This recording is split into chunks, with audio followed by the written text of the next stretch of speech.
우리가 처음에 얘기할 때에 첫 아담은 모든 인류의 대표였다라고 하는 말의 의미를 우리가 알게 되었을 것입니다. 그것은 하나님이 모든 인류를 창조하실 때에 바로 우리가 아담의 허리에 생명의 형태로 숨겨진 생명의 형태로 동시에 창조되었다라는 것입니다. 이거는 연좌제를 얘기하는 것이 아닙니다. 부모가 잘못했기 때문에 자녀가 똑같이 부모의 죄값을 치르기 위해서 공직에도 못 나가고 어디 취직도 못하는 그런 게 아니라 아담이 범죄할 때 우리도 거기에 같이 있었다는 것. 하나님은 모든 인류를 아담과 함께 다 창조하신 거예요. 그의 머릿속 하나님의 계획과 작정과 예정과 선택 속에 모든 걸 다 사람을 창조하시고 지금은 부모에 의해서 우리가 시간 순서에 따라서 출생하게 되는 것입니다. 그렇기 때문에 아담이 범죄할 때 우리도 같이 함께 범죄했다. 그래서 우리가 범죄에 대한 죄값을 받는 것은 당연하다라는 것입니다. 둘째 아담, 예수님께서 인류의 대표인 아담이 범죄한 그것을 회복하고 새로운 인류를 창조하시려고 이 땅에 오신 것입니다. 예수님은 둘째 아담이십니다.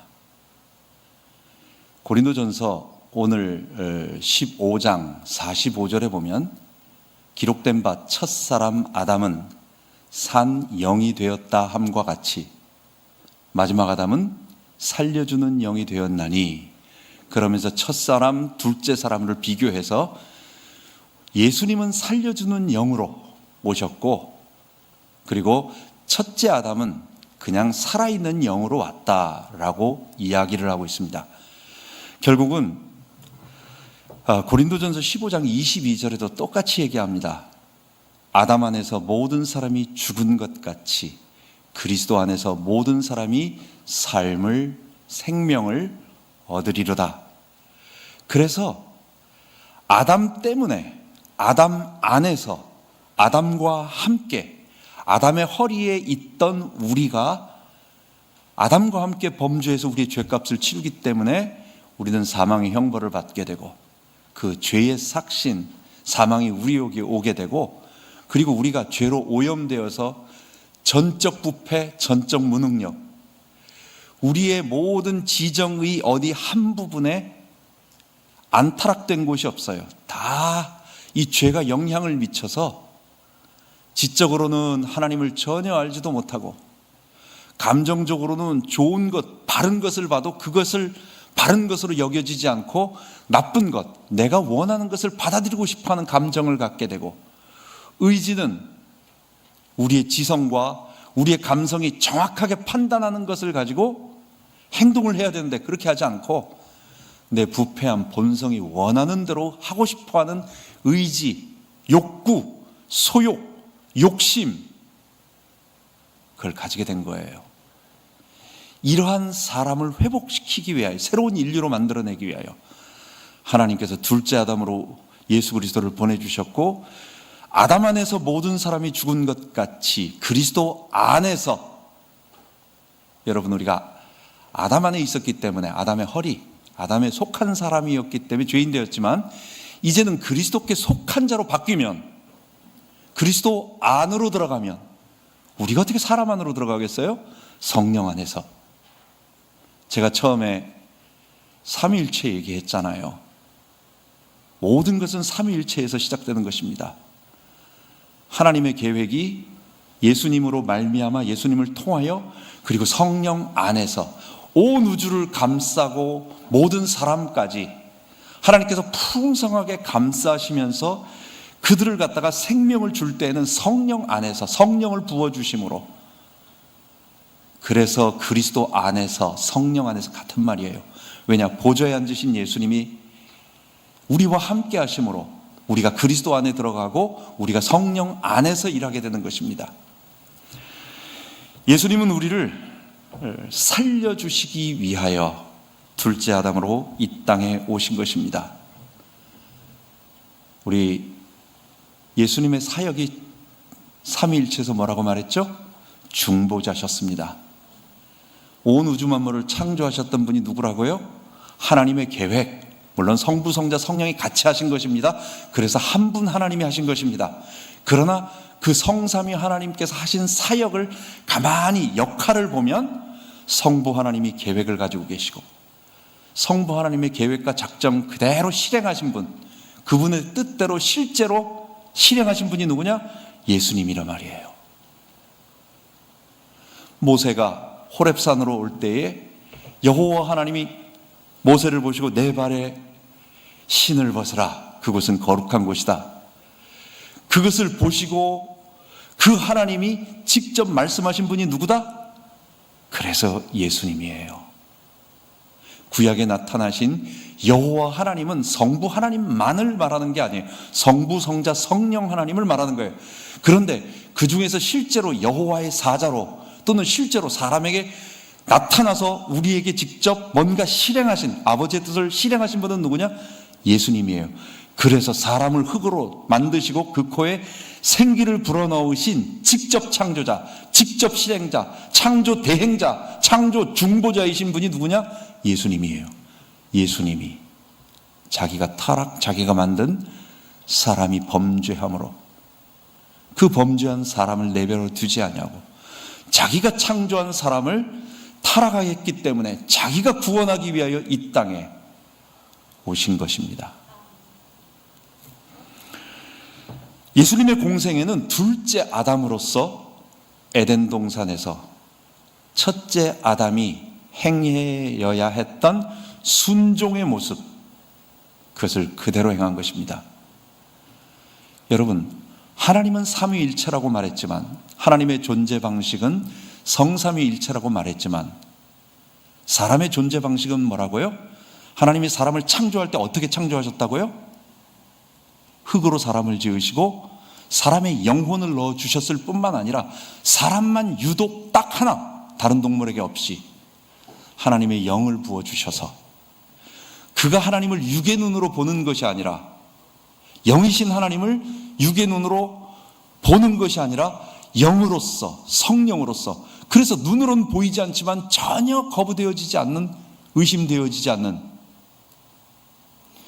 눈으로 보는 것보다 더 생생하게 믿어지는 상태, 성령이 그의 안에 거하신 것입니다.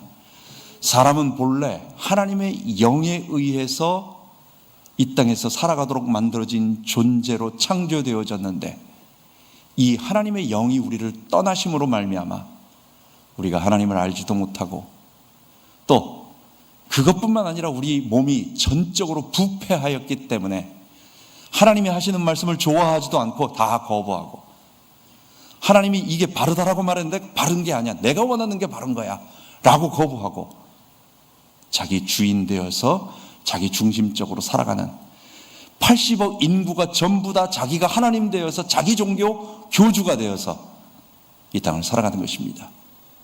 세상의 모든 문제는 그 죄 때문에 온 것입니다. 예수님은 타락한 이 죄인들의 죄를 씻어내고 닦아내고 벗겨내고 정결케 하기 위하여, 그리고 또 하나 더, 죄만 닦아낸다고 되는 게 아니었죠? 하나님의 성령을 부어주시기 위해서. 세례 요한이 예수님이 처음 등장하실 때 하는 말이 있습니다. 요한복음 1장에 보면 세상 죄 지고 가는 하나님의 어린 양이로다. 구약에 있었던 수도 없는 수많은 피해 제사들,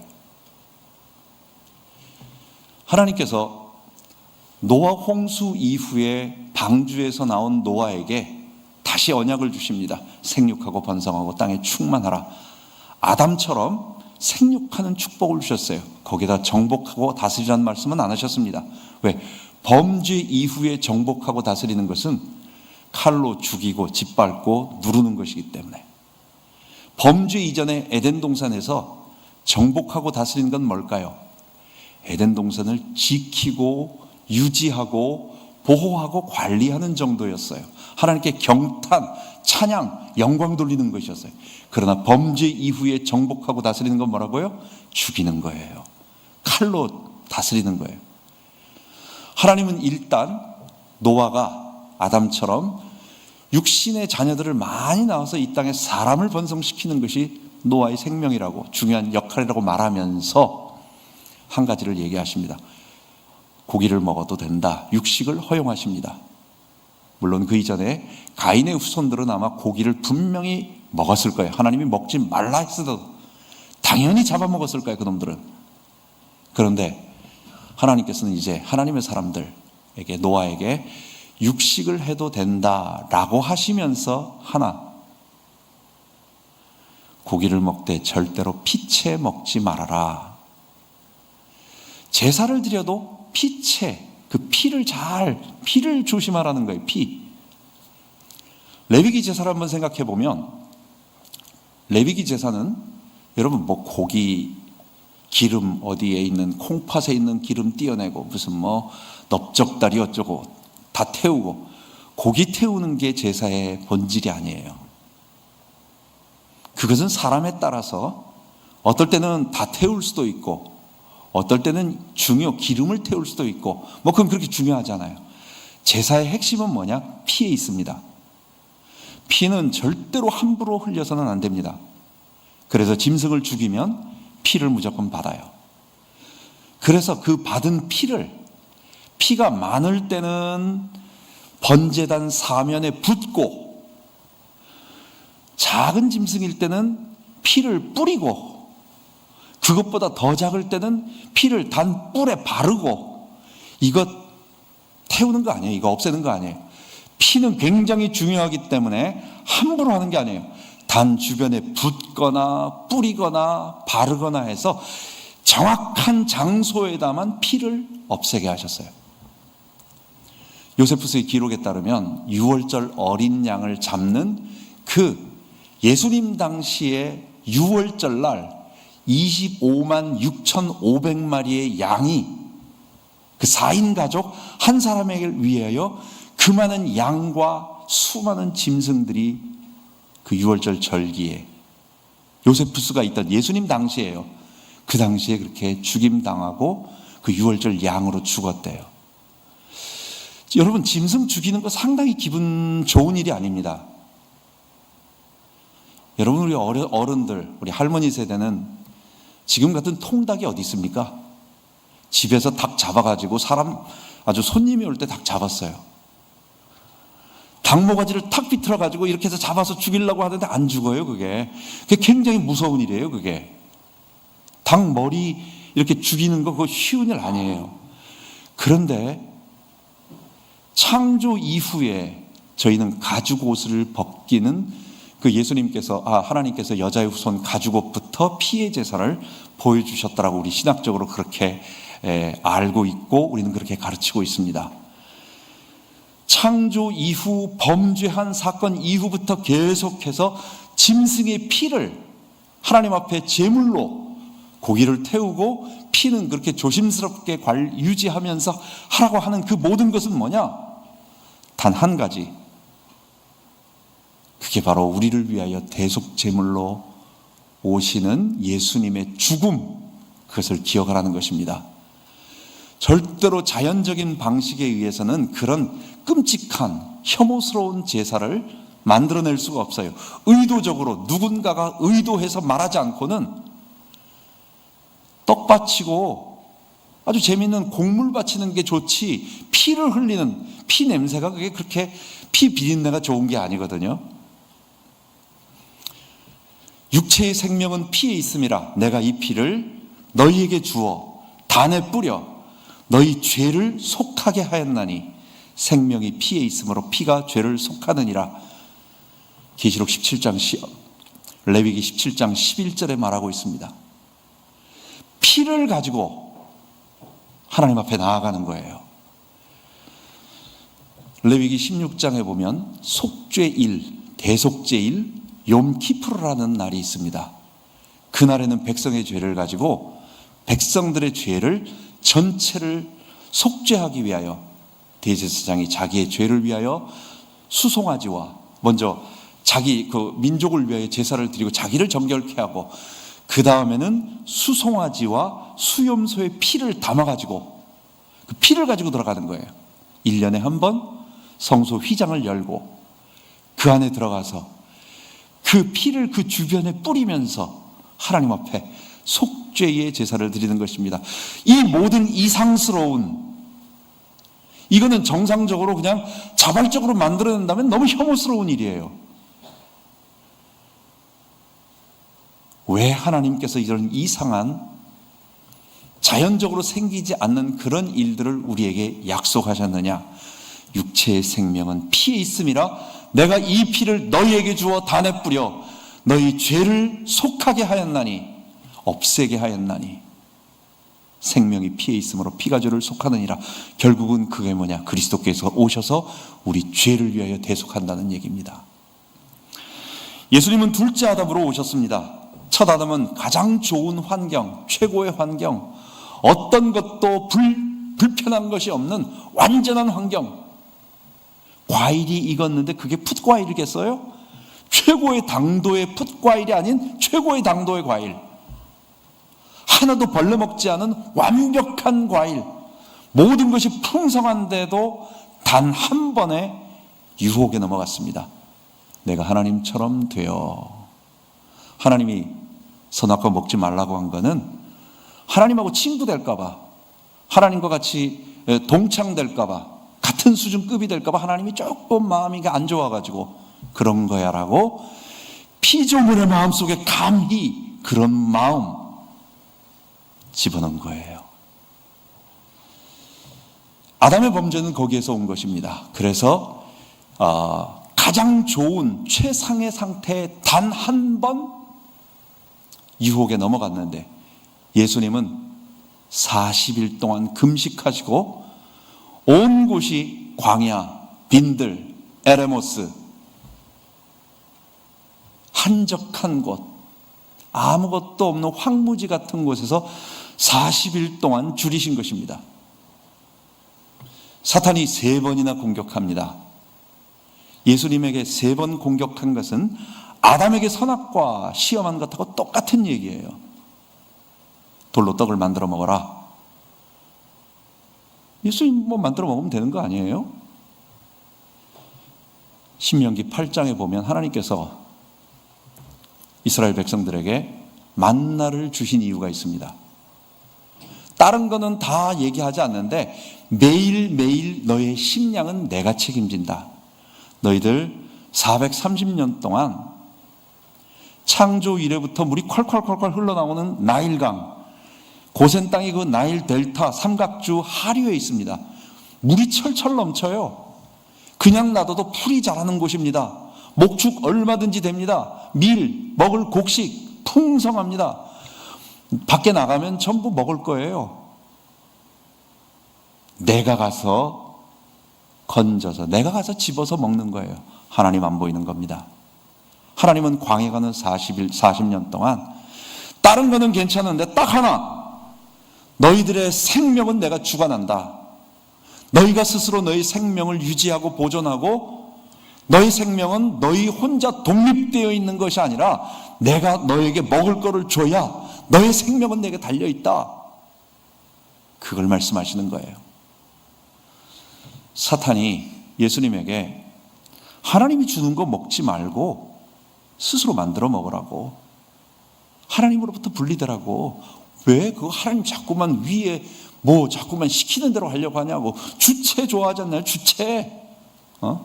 우리가 왕이라고, 당신이 주체라고, 왜 남의 시키는 말 듣고 하냐고. 독특하게 하라고, 다르게 하라고, 하고 싶은 대로 너의 색깔을 분명하게 드러내라고. 생명, 당신에게 하나님께 의존하지 말고 스스로 생명, 내 생명은 내가 책임지라고. 바로 예수님이 그 만나 사건을 얘기하면서 하나님이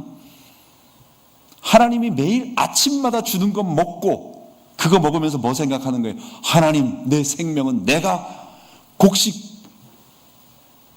농사져서 먹는 것이 아니라 하나님이 주시는 것을 400년 동안 그렇게 살았으니까 40년 동안 그거를 확인시키는, 표현하자면 그렇게 훈련시키는 것입니다. 사탄이 또 예수님에게 높은 성벽, 성전 꼭대기에 올라가서 뛰어내리라고 말합니다. 시시하게 십자가에 달려 죽는 메시아 하지 말고, 그 시시하게 그런 데 매달려서 그 사람들에게 초라하게 죽는 메시아 하지 말고, 모든 사람들에게 깜짝 나타나가지고 능력을 베푸는 메시아. 처음부터 등장할 때부터 그 상당히 높은 40-50m 높은 곳에서 아파트 한 11층 같은 데서 뚝 뛰어내렸는데 갑자기 천사가 탁 받아가지고 벌써 이건 시작부터 다르잖아요. 사람들에게 너의 시작이 다르다라고 하는, 사람들에게 시시하게 하나님이 시킨 십자가에 달려 죽는 그런 초라한 메시아 되지 말고 모든 사람들을 너에게 이끄는 종교적인 영웅, 그런 메시아 되라고. 아담처럼 네가 하나님처럼 되어서 네가 하고 싶은 대로 하라고. 여러분, 사탄이요, 예수님을 내가 하나님의 아들이여거든 말했습니다. 예수님 자신도 자신이 메시아, 그리스도이며 하나님의 아들이라는 걸 알고 있었어요. 예수님도 모르고 사탄도 모르고 있기 때문에 얘기가 아니에요. 둘 다 알고 있는 거예요. 예수님도 자신이 하나님의 아들, 그리스도인 줄 알고 있고 사탄도 알고 있어요. 지금 사탄은 예수님에게 당신은 하나님 아들 아니야, 그리스도 아니야, 이걸 말하는 게 아니에요. 당신이 하고자 하는 그 그리스도 사역을 하나님이 시키는 대로 하지 말고 원하는 대로 한번 해보라고, 그 얘기하는 거예요. 이게 내가 선악과를 따먹으라는 얘기입니다. 내가 스스로 하나님이 원하는 대로 하지 말고 내 뜻을 세워서 내 방법대로, 내 계획대로 내가 주체가 되어서, 내가 왕이 되어서, 내가 하나님이 되어서 내 방법대로 사람들을 구원해라. 온 천하 만물의 영광을 다 보여줍니다. 그리고 자기에게 굴복하고 자기에게 절하라고 말하는 거예요. 무슨 얘기 같아요? 시시하게 하나님의 메시아 되지 말고 내 메시아 되라고, 내 그리스도가 되라고. 나에게 굴복해서 내 뜻을 전달하는, 하나님의 뜻을 전달하는 메시아 그리스도가 아니라 나의 뜻을 전달하는, 내가 원하는 대로, 사탄이 원하는 대로 하는 메시아가 되라고. 한 가지 선악과 시험을 세 가지 광야 시험으로 똑같이 물어보는 것입니다. 결국은 뭡니까? 너 스스로 주체가 되어서, 네가 하나님이 되어서 메시아가 되보라는 얘기예요. 예수님은 그 모든 것들을 완전히 물리치셨습니다. 신명기 말씀을 가지고 주 너희 하나님 외에는 경배하지 말라고 하였다. 사람이 떡으로만 사는 거 아니라고 말했다. 하나님 말씀으로 사는 것이라고 말했다. 그래서 사탄이 공격할 때 여러분과 나의 어설픈 지식이라든지 여러분과 나의 어설픈 의지라든지 이걸로는 이길 수 없습니다. 정말 하나님의 말씀, 살아있는 하나님의 말씀, 이 말씀을 가지고 그 말씀이 가르치고 있는 바른 진리를 알 때 여러분, 우리가 사탄을 이기는 것입니다. 여러분, 사탄은 창조자가 아니에요. 사탄은 피조물입니다. 사탄이 하는 일은 엄청난 진리를 만들어내거나 자기가 아는 자기 진리예요. 사탄 진리, 또는 자기가 원하는 어떤 큰 계획을 해서 이것을 실행시키도록 자기가 새로운 것을 창조하는 자가 아니에요. 사탄은 피조물이고 사탄은 멸망받을, 심판받을, 그리고 이미 받은, 이제 시간만 남았어요. 들어갈. 현재는 그의 권세가 예수님 앞에 굴복되어서 무저갱에 갇혀 있다라고, 우리는 결박되었다라고, 이게 신학적으로 나중에 설명하겠지만 표현되어지는 건데, 권세가 꺾였습니다. 그런 존재입니다. 그럼 사탄이 하는 일이 뭘까요? 자기가 뭘 만들어내서 자기가 스스로 하는 게 아니라 하나님의 진리를 사람들이 못 듣게 하는 거예요. 사탄이 하는 최고의 일은 속이는 일, 사람을 유혹해가지고 하나님의 진리로부터 눈을 돌리게 만드는 일, 무섭게 우는 사자처럼 공격해서 막 위협을 줌으로 말미암아 하나님의 진리에서 돌이켜서 도망가도록, 거기 가면 안 되겠구나, 내가 예수 제대로 믿으면 안 되겠구나 라고 겁을 내게 만드는 것. 온갖 음녀 바벨론처럼 휘황찬란한 붉은 옷을 입고 손에 반지를 끼고 온 세상을 취케 만드는 금잔을 가지고 포도주 만들고 우리와 같이 향락을 누리며 즐기자, 우리와 같이 유혹하는 일, 사탄은 그 일을 하는 거예요. 근데 그 모든 목적이 뭐예요? 딱 하나잖아요. 하나님의 진리를 돌이켜서 사람이 알지 못하고 빠져서 멸망의 길을 가도록 하는 게, 그게 사탄이 하는 가장 핵심적이고 본래적인 일이에요. 예수님은 그 모든 시험을 완전하게 하나님의 말씀으로 이기신 것입니다. 예수님은 둘째 아담으로 오셨기 때문에 그래서 성령으로 잉태되셨습니다. 그분 자신이 하나님이시기 때문에 죄 자체가 없으세요. 그분은 전적으로 성부, 성자, 성령, 영원 전부터 영원 후까지 한 번도 분리되지 아니하시고, 그리고 항상 같이 일하시는, 그러니까 그분은 거룩하신 하나님이세요. 죄가 없으신 분이에요. 그분은 자기 스스로 내가 별도의 뭔가를 하겠다는 그게 없는 거예요. 그분이 우리를 구원하시기 위하여 육체가 되셔서 이 땅에 오시기 위해서는 성령으로 잉태되셨습니다. 무슨 얘기일까요? 죄가 오염되지 않도록 보호하셨다라는 얘기입니다. 성령으로 잉태라는 얘기는 그 마리아의 몸속에 성령이라고 하는, 표현하자면 성령이라고 하는 정자와 그 다음에 난자가 이렇게 합쳐졌다, 이런 개념이 아니라 사람이 탄생할 때에 성령으로 감싸시면서 아담의 죄로부터 오염되지 않도록 보호하셨다. 본래부터 죄가 없으신 하나님이 육체가 되실 때 죄로부터 완전히 오염되지 않도록 보호하셨다. 그게 성령으로 잉태하사라는 말입니다. 예수님은 둘째 아담으로 오셔서 그래서 선악과 시험을 다 이기시고 나서 그분은 요단강에 바로 가십니다. 요단강으로 가실 때에 이제 물 위에 올라옵니다. 물 위로 올라올 때에 하늘에서 성령이 비둘기같이 내리고, 그리고 성부 하나님의 음성이 들립니다. 이는 내 사랑하는 아들이요 내 기뻐하는 아들이라. 너희는 저의 말을 들으라. 여러분, 그게 뭘까요? 그리고 성령이 그 위에 비둘기처럼 풍성하게 임하세요. 그럼 그 이전에는 성령이 없었을까요? 성령이 당연히 충만하신 분이죠. 그러나 공개적으로 거기에 있는 모든 사람들에게 이분이 그 말하고 있던 그 세례 요한이 또 얘기했잖아요. 세상 죄를 지고 간 하나님의 어린 양. 바로 그 다음에 뭐라고요? 성령으로 세례를 주시는 분. 이분이 모든 사람들의 죄를 담당해서 우리 죄를 다 담당하실 분. 세상 죄를 지고 간 어린 양. 그러고 끝나는 게 아니에요. 죄만 없애버리는 게 아니에요.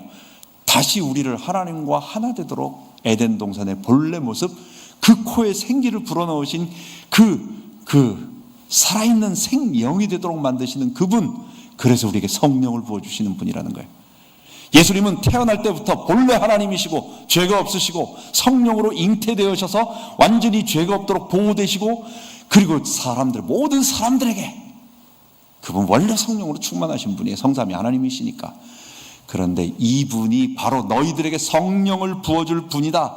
이분이 너희들에게 주는 성령은 아버지 하늘로부터 내려와서 이분에게 있는 성령이다라고 하는 것을 가시적으로 보여주는 것입니다. 그래서 예수님은 모든 백성들에게 하나님의 성령을 부어주기 위해서 성령을 마음속에 품고 계신, 우리 신학적으로는 표현하자면 담지자, 품고 있는 분, 성령의 담지자, 담고 있는 분이 되신 것입니다. 예수님은 일생 동안 성령 충만하셨습니다. 요한복음 3장 34절에 보면 하나님의 보내신 이는 하나님의 일을 하나니 이는 하나님이 성령을 한량없이 부으심이라. 예수님은 한 번도 성령 충만을 놓친 적이 없어요. 예수님은 한 번도 자기 스스로 자기가 주인 돼서 살아본 적이 없습니다. 하나님의 뜻을 늘 의지하고 순종하고 하나님의 뜻을 물은 거예요. 여러분, 성령 충만이 뭘까요? 에덴 동산에서는 성령 내주와 성령 충만이 같은 겁니다. 성령이 내 안에 충만하게 거하시는데 성령이 내 안에 거하세요. 그 거하시는 성령님은 누구예요? 예수님이에요. 보좌에 앉으신 예수님이 당신의 영을 우리 가운데 보내주셔서, 그래서 그리스도가 우리 안에 계신 거예요. 그래서 우리 개혁신학에서는 부활 이후의 성령론은 제2의 기독론이라고 말했어요. 그 예수님론하고 똑같은 거예요. 성령은 누구냐? 보이지 않는 예수, 예수님의 또 다른 자아, 예수 부재시, 예수 현존. 성령이 곧 예수님이라고, 물론 존재론적으로는 다르지만 예수님의 영이라는 거예요. 그래서 성령이 우리 안에 거하시면 예수님이 거하시는 것입니다. 내 안에 예수님이 거하신다면 에덴 동산에서 거하시는 예수님에게 거부했을까요? 죄가 없을 땐 절대로 거부가 없어요. 그래서 그분에게 전적으로 순종하는 거예요. 그러니까 에덴 동산에서는 성령 충만과 성령 내주가 동일한 겁니다. 죄가 있기 때문에 오늘 이 세대에는 우리가 예수님을 주인으로 모셔서 왕으로 모시지만 때때로 어떨 때는 우리 욕심에 의해서, 어떨 때는 말씀을 좀 잊어버리면 우리가 다시 죄의 본성이 나와서 내 욕심대로 행동하잖아요. 그래서 성령 내주라고 말하는 거예요. 계시긴 계신데 그분이 나를 지배하지 않고 내가 주인 돼서 살아가니까 이건 충만이 아니잖아요. 그래서 안에 거하신다, 내주.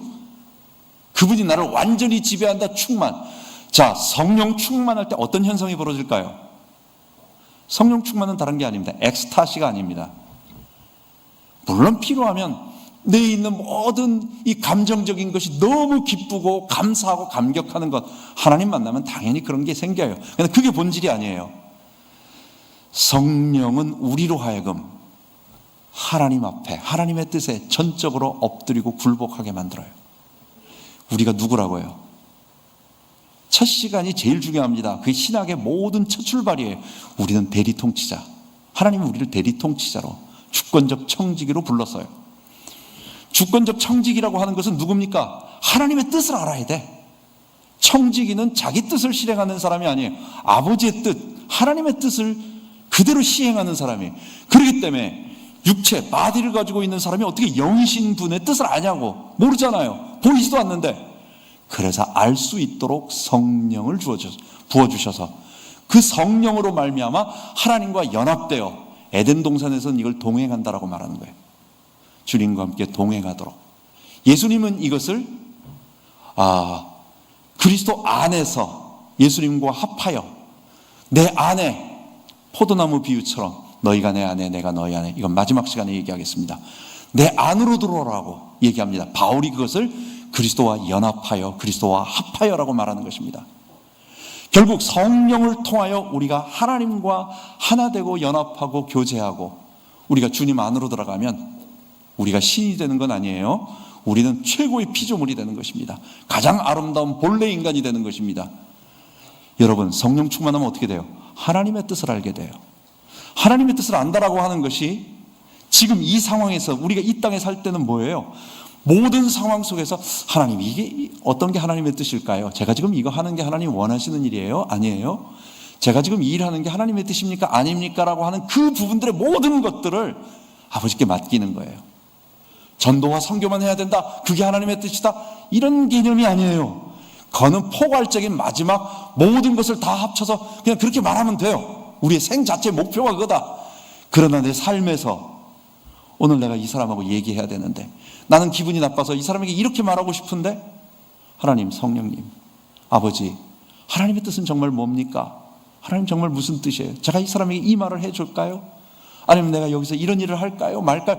모든 부분들을 하나하나 물어보는 것, 그래서 그분께 순종하는 것, 이게 성령 충만입니다. 왜? 우리가 하나님의 대리 통치자, 주권적 청지기로 창조되었고 그 목적 때문에 만들어진 존재이기 때문에 그렇습니다.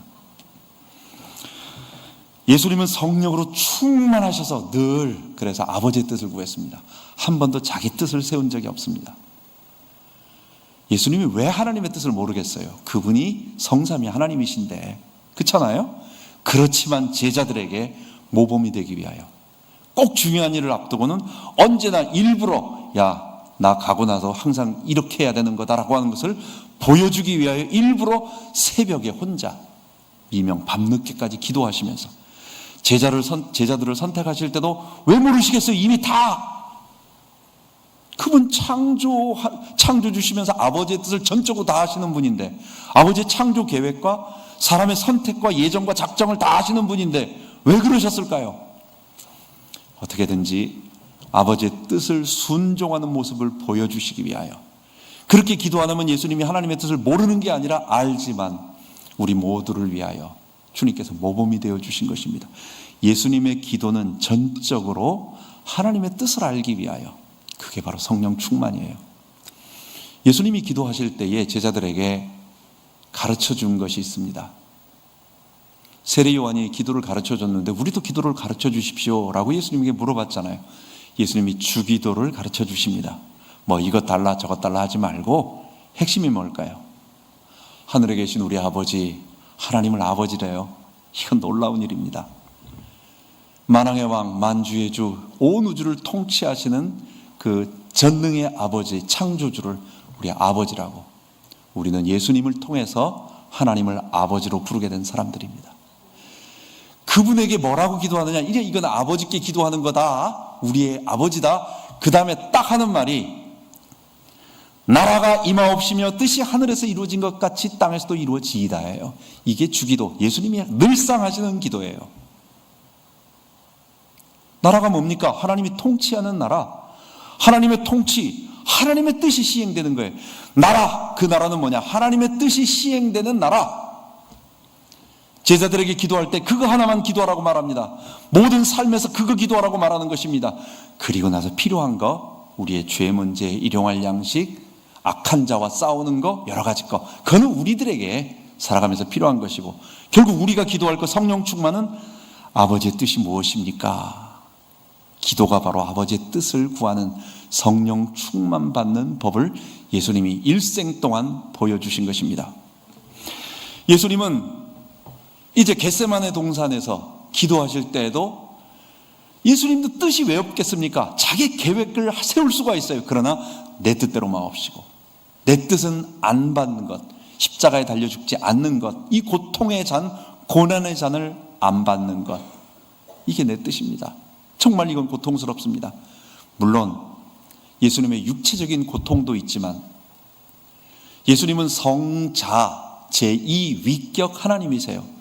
영원 전부터 영원 후까지 한 번도 하나님과 분리 불가한 동일 본질에 항상 함께 하셨던 하나님이세요. 그런데 딱 한 번, 금요일날 저녁 해질녘 제9시, 그때 예수님께서 죽으시고 무덤에 장사되시고, 그리고 새벽, 그러니까 24시간에서 조금 더 전후로 해서 한 30시간 어디 느낌에 우리 표현적으로 본다면 그 정도 되는 그 기간은 완전히 하나님께로부터 분리된 거예요. 하나님은 예수님을 보면서 인류의 모든 죄를 그분에게 다 담당시키셨기 때문에 죄의 모습으로 하나님이 외면하신 거예요. 예수님을 하나님께서, 아버지께서 외면하시는 그 외면이 견딜 수가 없는 것입니다. 이 잔을 내게서 거둬가시면 좋겠는데, 그러나 아버지의 뜻대로, 내 뜻대로 마옵시고 아버지의 뜻대로. 에덴 동산에서 선악과 시험이 뭐라고요? 너가 하고 싶은 대로.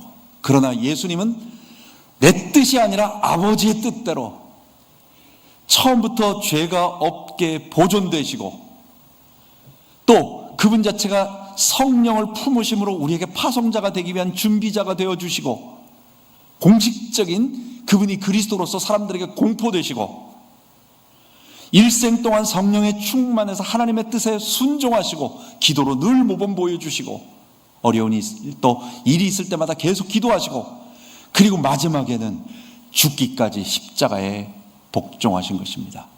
아버지의 뜻에 순종하신 것입니다. 내 의지를 내려놓고 억지로 굴복한 것이 아니라 정말 온 마음을 다하여 내 지정의를 다하여 자발적으로 아버지의 뜻을 따르겠다라고 순종한 것입니다.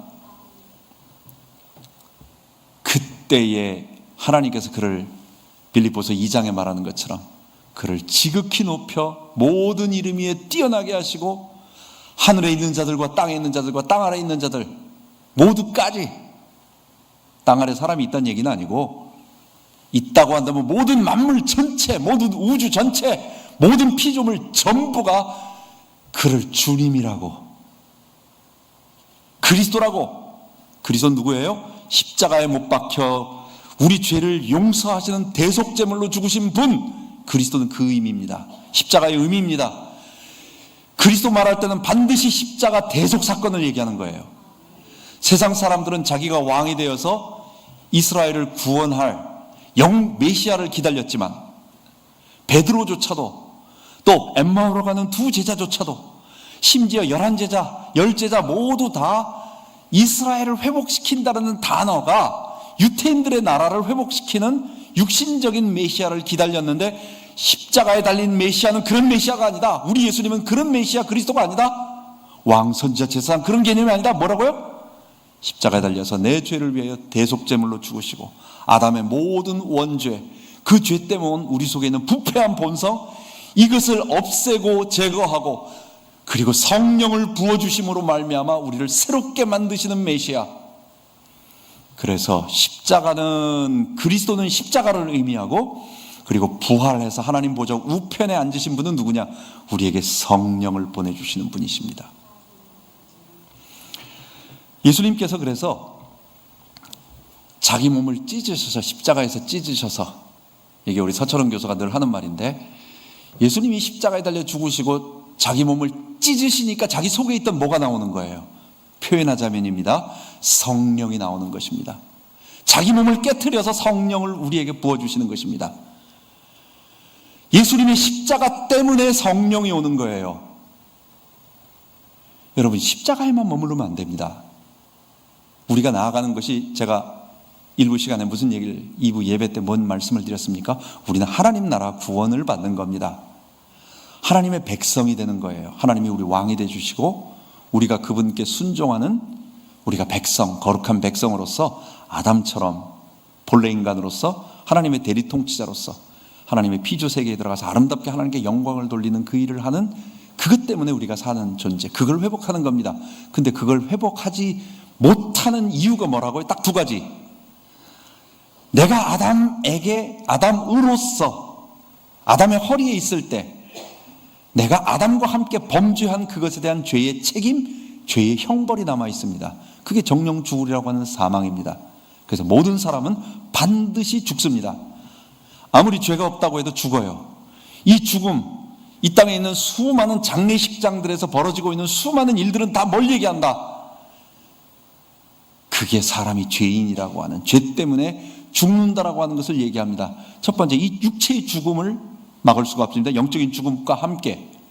두 번째는 아담의 범죄로 인하여 그 죄가 내게 오염을 가져와서 내 전 인격을 오염시켜서 그 아담의 본성이 나를 감싸고 있는 겁니다. 그래서 이거를 해결하는 방법이, 그게 바로 성령, 우리에게 부어주는 겁니다. 근데 성령이 우리 속에, 죄인 속에 들어오실 수 있나요? 우리가 죄를 졌는데 죄에 대한 값을 지불하지 않고도 올 수 있나요? 사람이, 우리가 그럼 죄값을 지불한다고 내가 죽어버리면 내가 살 수 있는 방법이 있나요? 없잖아요. 그래서 하나님께서, 제2 위격 되시는 하나님께서 육체가 되셔서 이 땅에 오셔서 우리 대신 죽으시고 그 예수님 품 안으로 전부 끌어들어와서, 예수님 안으로 들어와서, 우리가 예수님 안에 육체가 되어 있는 우리가 부활하신 예수님 안으로 들어간다는 것이 어떻게 가능하겠어요? 이게 성령 안으로 들어간다는 말과 같은 말이에요. 성령이 우리 안에 오신다는 말과 같은 말이에요. 아담적 자아를 가지고 있는 사람들, 아담에 의해서 태어난 사람, 아담 안에서 모든 사람이 죽은 것 같이 그리스도 안에서 모든 사람이 생명을 얻으리로다, 삶을 얻으리로다. 아담의 자녀로 태어났잖아요. 아담 안에서 태어났잖아요. 예수 안에서 태어나면 되는 거예요. 예수 안에서 태어나는 방법은 결국은 십자가에 달린 예수를 믿는 겁니다. 그래서 그 예수님을 내 주님으로 모실 때에 그때 어떤 일이 벌어진다고요? 예수님의 몸이 찢기면서, 그분이 전혀 찢길 필요가 없음에도 불구하고 나를 위하여 대신 십자가에서 찢겨지심으로 말미암아 그 몸에 담지하고 있던, 품고 있던 성령이 우리들에게 파송되어지는 것입니다. 그래서 십자가에서 성령이 나오는 것입니다. 그래서 우리의 자랑은 십자가밖에 없어요. 근데 십자가를 잡는다라고 하는 것은 십자가만 붙잡고 있는 게 아니에요. 십자가는 결국은 우리를 어디로 나아가게 만드냐? 성령으로 나아가게 만들어요. 그 성령은 우리로 하여금 거룩하게 하는, 정결하게 만드는, 의롭다라고 만드는 하나님의 백성이 되게 만드는 것입니다. 예수님이 일생 동안 사시는 동안 그분이 아담이 순종해야 할 모든 순종을 100% 완전하게 순종하시고, 그리고 하나님이 그래, 네가 아담으로서, 둘째 아담으로서 완전하게 순종했어. 마치 아담이 범죄하지 않고 어느 정도 기간이 있었잖아요. 그 기간을 통과해서 하나님이 오케이, 한 다음부터 아이를 낳았으면 얼마나 좋았을까요? 그럼 세상은 범죄하지 않는 하나님이 원하시는 그 나라가 됐을 거 아니에요. 그 순종의 기간, 그 순종, 대리통치자로서 모든 것이 자유롭게 있는데도 불구하고 내가 의도적으로 자발적으로 순종하면서 내 뜻을 실행하지 않고 하나님의 뜻을 시행할 수 있는 그것을 합격하는 때까지, 그게 아담이 기다려야 할, 선악과 시험을 통과해야 할 그 시간이었어요. 예수님은 일생 동안 그 일을 통과하시고 죽기까지 순종하심으로 되신 것입니다. 예수님은요, 십자가에서 우리 죄를 다 담당하셨을 뿐만 아니라 아담으로서 해야 할 거룩한 의로움들을 본인 스스로가 다 이루시고 다 성취하시고 그걸 우리에게 선물로 주시는 거예요. 그래서 우리를 죄 용서할 뿐만 아니라 의롭다 하시는 것입니다. 예수님을 믿는다라고 하는 것은 예수와 함께 죽고 예수와 함께 부활 생명으로 살아나는 것입니다. 우리 성경을 읽을 때 가장 마지막 정말 최고의 고백이라고 할 수 있는 것이 갈라디아서 2장 20절이잖아요. 내가 그리스도와 함께 십자가에 못 박혔나니 그런즉 이제는 내가 산 것 아니요 오직 내 안에 그리스도께서 사신 것이라. 이제 내가 육체 가운데 사는 것은 나를 사랑하사 나를 위하여 자기 몸을 버리신 하나님의 아들을 믿는 믿음 안에서 사는 것이라. 내 안에 그리스도께서 사신대. 내 안에 그리스도께서 사시기 위해서는 한 가지 필연적으로 되어질 일이 있어요. 내 속에 지금 주인이 하나 있잖아요. 누가 주인입니까? 내가 주인이잖아요. 내가 주인인 그 나의 인격, 나 자신, 내 본성, 내 영혼 표현하자면 이걸 뭐라고 말하겠어요? 이걸 죄라고 말하는 겁니다. 나의 주인됨이 죄예요. 하나님처럼 되겠다라고 말하는 종교적인 성경적인 용어로 하나님처럼 되는 것, 심리학적으로 자기중심적인 이기적인 생각 갖는 것, 다 똑같은 말이에요. 내가 왕이 되는 것, 그 나의 죄를 십자가에 못 박는 겁니다. 내 주인을 바꾸는 겁니다. 우리의 주인을 갖다가 바꾸고 내가 주인이 아니라 예수님이 나의 주님이라고 바꾸는 거. 그래서 신앙의 결론은 뭐냐? 초대교회에서는 항상 우리 주 예수 그리스도라고 말했습니다. 예수는 사람의 인격 이름이에요. 예수라는 한 남자, 나사렛 예수. 근데 그분이 누구냐? 우리의 주님이라고 하는 거예요. 그리고 그 주님이 되기 위하여 그분이 하신 일이 뭐냐?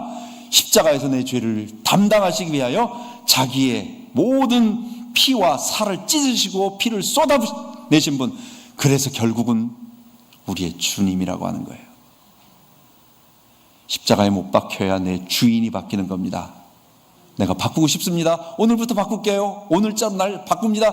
바꾼다고 해서 바꿔지는 게 아니에요. 다른 방법으로는 절대로 주인을 바꿀 수가 없습니다. 내 본성을 바꿀 수가 없습니다. 내가 십자가에 못 박혀야 돼요.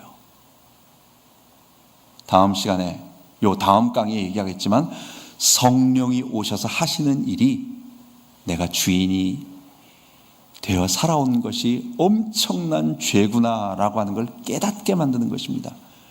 그 성령의 감동을 받고 깨달아서 예수님 앞에 굴복하고 그분과 함께 십자가에 못 박히고, 그리고 못 박혀서 끝나는 게 아니라 그분과 함께 살아나는 거예요. 성령으로 말미암아 그분과 함께 살아나는 거예요. 그분이 나의 주인이 돼서 살아나는 거예요. 그래서 부활 생명으로 살아나는 거예요. 그래서 십자가와 부활, 우리는 예수님이 십자가와 부활을 믿습니다. 나의 죽음을 고백하고 그분의 주되심을 고백하며 성령으로 말미암아 살아납니다. 그리고 마지막 날에는 내 속에 부활 생명을 가지고 있는, 성령을 모시고 있는 자가 주님 재림할 때의 그 성령으로 말미암아 거룩한 부활의 몸을 입는 거예요. 마지막 날 부활되는 날에 내가 부활 안 되면 어떡하지? 내가 부활해가지고 저 지옥 가면 어떡하지? 내 천국 못 가면 어떡하지? 그런 거 하나도 없어요. 이게 아리까리하고 이게 긴가민가 뭐 이게 뭔가 이렇게 의심되는 거 없습니다. 성령 받은 사람은요 달라요. 하나님의 성령이 내 속에 오셔서 나로 거룩을 사모하게 만들고, 십자가 들으면 감격하고, 십자가 들으면 너무너무 행복해요. 여러분들 부르는 찬양들, 찬송가, 우리 CCM 찬송가들 좋은 찬양, 그 멜로디 화려한 찬양들 많이 있습니다. 근데 들으면 저는 느낄 때마다 딱 하나, 그리스도 십자가에 대한 찬양이 좀 없는 것 같다, 약하다.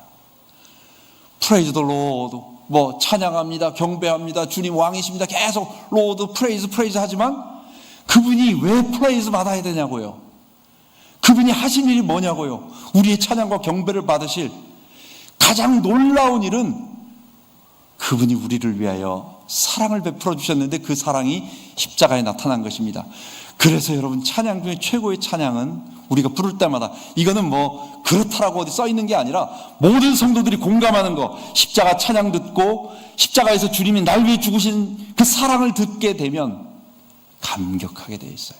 그래서 끊임없이 불러도 지루하지 않아요. 화려한 멜로디의 찬양은 금방 없어집니다. 우리 어렸을 때 두란노 찬양 많이 불렀는데 지금은 잘 안 부르시더라고. 찬송가 이거 100년 지난 찬송이에요. 100년도 더 된 거, 150년, 200년 된 것도 수도 없이 불러도 너무도 우리 속에 생생하게 다가오는 거 뭐가 있습니까? 그리스도께서 하신 일, 하나님께서 날 위하여 그리스도를 보내셔서 어떤 일을 하셨다는 것을 생생하게 우리 말로 표현하기 때문에 우리 영혼이 기쁘고 그 구원의 소식을 들으니까 감격하는 것입니다. 삼위일체 하나님의 성령의 사역은, 그래서 십자가에서 우리가 못 박혔을 때에 예수님이 못 박힌 게 아니라 내가 못 박히는 겁니다. 내가 회개하고 예수님과 함께 못 박히는 거예요. 나의 옛자, 아담적 자, 부패한 본성, 성경적 용어로는 뭐라고요? 죄! 그게 죄예요. 사탄에게 잡힌 게 죄가 아니고 우리가 하나님을 거부하는 아담적 부패한 본성을 가지고 있습니다. 이 내 속에 있는 이 내 내적인 인격에 뒤틀어진 이 왜곡되어진 이 죄를 십자가에 못 박는 겁니다. 하나님, 내가 주인된 이 모든 것들을 그리스도의 십자가 앞에 못 박습니다. 그래서 그 십자가 앞에 못 박힐 때 비로소 우리는 참된 자유를 얻게 됩니다. 죄에서 자유를 얻게 함은 보혈의 능력, 참 놀라운 참 신비한 능력이로다. 주 예수 내 마음에 들어와 계신 후 변하여 새 사람 되고 물밀듯 내 마음에 기쁨이 넘치면 주 예수 내 마음에 오심. 예수님이 내 주인으로 내 모든 죄 사하고 그 지긋지긋하게 눌리고 있는 죄를 가지고 있으면 죄책감이 있고 죄의식이 생겨요. 그래서 행복이 안 생겨요. 나는 뭐 이유는 모르겠는데 고통스러워, 아파, 힘들어, 사망의 현상이 나타나. 왜 그런지 몰라. 근데 복음을 듣고 보니까 그게 죄 때문이었구나. 이 죄를 십자가에 못 박으니까 드디어 십자가에서 내 모든 죄가 예수님과 함께, 그래서 주님이 예수님과 함께 못 박힌 회개한 나를 보고 너는 죄 없다. 이 말은 뭐예요? 죄에 대한 형벌 면제, 죄에 대한 책임 면제라고 하는 것입니다. 그때 죄에서부터 자유함을 얻게 되는 것입니다. 그때 비로소 진정한 자유, 예수님을 주님으로 모실 때 오는 자유 얻게 되는 것입니다. 이걸 회심이라고 말해요. 우리 모두는 다 그거 체험하는 사람들입니다. 이전에 우리 예수님을 주님으로 모시고 그분이 내 왕이 되셨을 때 오는 그 진정한 기쁨과 자유를 맛본 사람들이 너무 오랫동안 우리가 전도한다고 갔다가 한 부분 불신자들에게 전도하는 것이 맞긴 맞았어요. 적용하면 되는 거예요. 적용 메시지는 괜찮아요. 근데 그걸로 너무 거기에만 그냥 한쪽으로만 가다 보니까 이전에 우리가 2000년 동안 사도들이 가르쳐줬던 그 복음이 이 내용인데 이것을 갖다 잊어버려서 우리 영혼들이 다들 힘들어했을 겁니다. 이상합니다. 왜 복음을 전하는데 내가 행복이 없죠? 왜 자꾸만 뭔가 해야 되는 사명감으로 계속 독려당하고 뒤에서 채찍질 당하고 안 하면 안 될 것 같고 혼날 것 같고 왜 그렇습니까? 이게 자유가 아닌데 죄에서 자유를 얻는 것입니다. 그때 영의 눈으로 예수님께서 그때 성령이 오셔서, 자, 성령이 하시는 삼위일체에서 역할이 뭐라고요? 우리에게 구원을 적용하고 우리에게 구원을 완성하고 다음에 성령이 우리 안에 들어오셔서 우리를 하나님과 함께 동행하도록, 하나님을 뵙도록 만드는 것입니다. 예수를 죽은 자 가운데서 살리신 이의 영이, 여러분, 무덤에 묻혀있는 예수님을 누가 살렸습니까? 성령이 살린 겁니다. 예수를 죽은 자 가운데서 살리신 이의 영, 하나님의 영이 살린 겁니다. 그 영이 우리 가운데 들어오셨어요. 그래서 우리로 하여금 죽은 우리의 육체의 죄로 인해 죽은 모든 것들을 살리면서 삼위일체 하나님의 역할처럼 하나님의 계획과 예수님의 실행 그리고 성령 안에서 완성하고 생명을 주는 그 역할이 우리에게 일어나는 것입니다. 우리가 성령 충만 받으면 하나님의 뜻을 점점 알게 돼요. 더 주님을 알아가고 싶고 내 뜻대로 하지 않고 주님의 뜻을 자꾸만 구하면서 섬기게 되어지는 것입니다. 그래서 그게 성령 충만인 것입니다. 마지막으로 하나님이 성령을 우리에게 부어주시기 위해서 십자가 죄사함 먼저 필요한 것입니다. 모든 것은 십자가에서 시작되는 것입니다. 그래서 다른 이로서는 구원 얻을 수 없나니, 다른 종교에서 혹시나 영을 부어줘서 사람에게 힘을 줄 수는 있지만 사람을 창조하신 자가 사람을 살리기 위해서 자기가 육체가 되어서 우리를 대신 죽어주는 이런 구속의 사건은 있을 수 없는 것입니다. 다른 이로서는 구원 얻을 수 없나니 천하인간에 구원 얻을 만한 다른 이름을 우리에게 주신 일이 없음이니라. 기도하겠습니다. 하나님 아버지, 우리가 예수님의 십자가와 부활 그리고 성령 강림을 통해서 구원을 얻었습니다. 이 놀라운 모든 일들이 십자가에서 시작되어졌고 그 십자가가 결국은 우리로 하여금 에덴에 본래 있었던 하나님의 형상을 회복하는 그 하나님의 영을 우리에게 받을 수 있도록 길을 열어주심을 감사합니다. 이 복음 우리가 체험하고 누리게 하시고 이 강단에서 계속 생명의 말씀으로 우리가 양육받게 하여 주옵소서.